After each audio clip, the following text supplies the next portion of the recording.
நாம டெய்லி லைஃப்ல யூஸ் பண்ற பல ப்ராடக்ட் இந்த மாதிரியான மளிகை கடையில தான் வருது. இன்னைக்கு நிறைய குவிக் காமர்ஸ் அப்படின்ற மாதிரிலாம் நிறைய பிளாட்ஃபார்ம் ஓபன் பண்ணிட்டாங்க. நிறைய பிரைவேட் கம்பெனிஸ், கார்பரேட்ஸ் எல்லாமே வந்து இந்த கிராசரி மார்க்கெட்டுக்குள்ள என்டர் ஆறாங்க. இதனால இந்த மாதிரி சின்னதா இருக்கக்கூடிய மளிகை கடை, பெட்டி கடை இது எல்லாமே வந்து க்ளோஸே ஆயிருமா அப்படின்ற கேள்விக்கான பதில் தான் இந்த வீடியோல இருக்க போகுது. சோ மறக்காம இந்த வீடியோவை ஸ்கிப் பண்ணாம பாருங்க. முதல்ல ஒரு கிராசரி ஷாப் ரன் பண்ணணும் அப்படின்னா இதுக்கு பெரிய நாலேஜும் மிகப்பெரிய ஒரு பொருளாதாரம் இருக்கணும் அப்படின்னு கேட்டீங்கன்னா கண்டிப்பா அது தேவை இல்லைன்னு சொல்ல மாட்டேன். ஆனா இருக்கணும். என்ன இருக்கணும் அப்படின்னா பேசிக்கா ஒரு ப்ராடக்ட் எப்படி பை பண்ணணும், அதே நேரத்தில் அந்த ப்ராடக்ட் எப்படி கஸ்டமர்ட்ட செல் பண்ணணும். ஒரு கடை ரன் பண்ணணும் அப்படின்னா மினிமம் இன்னைக்கு கூடிய பட்ஜெட்ல 7 to 10 lakhs ஆகும். இந்த சேல் அப்படின்ற கேட்டகரிக்குள்ள வரும்போது நீங்க கஸ்டமருடைய சைக்காலஜி அப்படின்றது ஒண்ணு இருக்கு. வர்ற எல்லா கஸ்டமருமே அவங்க கேட்கிற ப்ராடக்ட் நம்ம கொடுத்த உடனே வாங்கிட்டு போயிருவாங்கன்னா கண்டிப்பா மாட்டாங்க. சில கஸ்டமர்ஸ் நம்ம கிட்ட ஆஃபர்ஸ் எதிர்பார்ப்பாங்க. சில கஸ்டமர்ஸ் இன்னொரு காம்படிட்டர் கடையோட ரேட்டோட நம்ம ரேட்டை வந்து கம்பேர் பண்ணி எனக்கு இந்த விலைக்கு தான் வேணும் அப்படின்னு பார்கெயின் பண்ணுவாங்க. இந்த மாதிரி பல மைண்ட் செட்ல வரக்கூடிய கஸ்டமர்ஸ் எல்லாத்தையுமே நம்ம ஹேண்டில் பண்ணணும். சோ அதுக்கும் நாம தயாரா இருக்கணும். ரெண்டாவது ப்ராஃபிட் அப்படின்ற மார்ஜின்ல பார்ப்போம். சில ப்ராடக்ட்டுக்கு நமக்கு 20 to 40% கூட கிடைக்கும். சில ப்ராடக்ட்டுக்கு நமக்கு 3 to 4% கூட ப்ராஃபிட் கிடைக்கும். எம்ஆர்பில என்ன இருக்கோ அந்த பிரைஸ் அப்படியே எல்லா ப்ராடக்ட்டும் நம்ம விற்கவே முடியாது. ஃபார் எக்ஸாம்பிள் நான் உங்களுக்கு ஒரு ப்ராடக்ட் சொல்றேன். என் கையில இருக்கிறது 1 கிலோ ஏவிடி. இதோட எம்ஆர்பி அப்படின்னு பாத்தீங்கன்னா 335, அதாவது 335 ரூபாய் எம்ஆர்பி.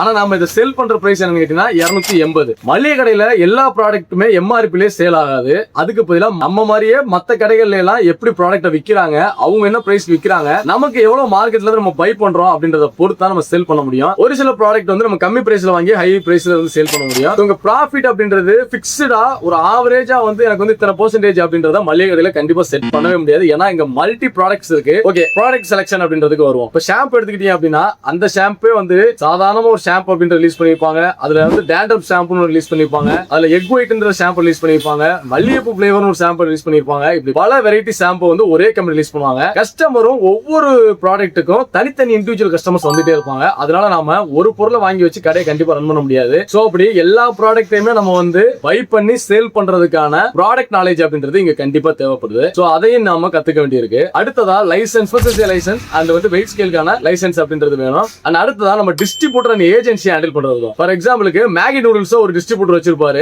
இப்பி நூடுல்ஸ் ஒரு டிஸ்ட்ரிபியூட்டர் வச்சிருப்பாரு. பட் நம்ம கடைக்கு ரெண்டு பேருமே வருவாங்க. என்னோட ப்ராடக்ட் நீங்க அதிகமா வாங்குங்கன்னு சொல்லுவாரு, இன்னொருத்தர் என்னோட ப்ராடக்ட் நீங்க அதிகமா வாங்குன்னு சொல்லுவாரு. கஸ்டமருக்கு என்னவோ நீடு கம்மியா இருக்கும், நாம அதை கொள்முதல் பண்ணக்கூடிய விஷயமும் கம்மியா தான் இருக்கும். ஆனா ரெண்டு டீலருமே நம்ம விடக்கூடாதுன்றனால ஈவனா நம்ம இப்பயும் பை பண்ண வேண்டியிருக்கும், அதே நேரத்தில் நம்ம வந்து மேகியும் பை பண்ண வேண்டியிருக்கும். எல்லா கம்பெனியோட காம்படிட்டிவ் ப்ராடக்ட்டையுமே தனித்தனி ஏஜென்சி தனித்தனி டிஸ்ட்ரிபியூட்டர் கொண்டு வருவாங்க. நாம எல்லாரையுமே திருச்சவமா எல்லாருக்கிட்ட இருந்துமே பை பண்றது, அதை எப்படி கஸ்டமர்கிட்ட சேல் பண்றது, அதுக்கான மார்க்கெட்டிங் இது எல்லாமே நாம தான் பண்ணணும். அப்படி பண்ணா மட்டும்தான் நமக்கான ப்ராஃபிட் அப்படின்றதையும் தெரிஞ்சுக்கணும். ஆனா அடுத்ததா சப்ளை டிமாண்ட் ஆன டைம்ல நம்ம எப்படி சேல் பண்றது. இப்போ நீங்க தீபாவளி சீசன் வந்துருச்சு அப்படின்னா ஆயில் ரேட்டு, சுகர் ரேட்டு, இது எல்லாமே மாவு ரேட்டு இது எல்லாமே ஏறிடும். நமக்கு முன்னாடியே பை பண்ணி வைக்கலாமா அப்படின்னு கேட்டீங்கன்னாலும் டைம் அப்படின்றது இதெல்லாம் வந்து கெட்டு போற பொருள். ஸோ எக்ஸ்பைரி அப்படின்றது ரொம்ப ஷார்ட் அண்ட் டைமா இருக்கும். ஸோ அப்போ நம்ம முன்னாடியே அட்வான்ஸா பை பண்ணி வைக்கவும் முடியாது. அதே நேரத்தில் நம்ம அந்த டைம்ல பை பண்ணி கஸ்டமர் கொடுக்குறோம் அப்படின்னா அது அதிகமான சேல்ஸ் பிரைஸ் வச்சு தான் கொடுக்க முடியும். ஸோ நம்மள்ட்ட ரெகுலரா ரிப்பீட் வரக்கூடிய கஸ்டமருக்கு என்ன போன மாசம் 40 ரூபாய்க்கு வித்தாரு, இந்த மாசம் 55 ரூபாய்க்கு விற்கிறாரு அப்படின்ற மாதிரியான பிரைஸ் கம்பேரிசன் வரும். அதனால நம்மளுடைய ட்ரஸ்ட் அப்படின்றத நம்ம இழக்கிறதுக்கான வாய்ப்பு இருக்கு. சோ அந்த டைம்ல நம்மளுடைய ப்ராஃபிட் மார்ஜின் நம்ம கம்மி பண்ணி சப்ளை டிமாண்ட் இருக்க டயத்திலேயே நம்ம சேல்ஸ் பண்றது எப்படின்றதையும் நம்ம ஃபாலோ பண்ண வேண்டியது கட்டாயமா இருக்கு. அண்ட் ஃபைனலா டைம் மேனேஜ்மெண்ட். நாங்க பொதுவா வந்து காலைல 8 மணிக்கு ஸ்டார்ட் பண்ணி நைட் 9 மணிக்கு க்ளோஸ் பண்ணுவோம். சோ இது வந்து ஒரு ஆவரேஜா வந்து ஒரு மளிகை கடைக்கு ஓகே. ஆனா இதை விட ஏர்லியா ஸ்டார்ட் பண்றோம். இப்போ 5 மணி 6 மணிக்கு ஆரம்பிக்கிறோம், நைட் 10 மணி வரைக்கும் க்ளோஸ் பண்றதுக்கு டைம் இருக்கு அப்படின்னா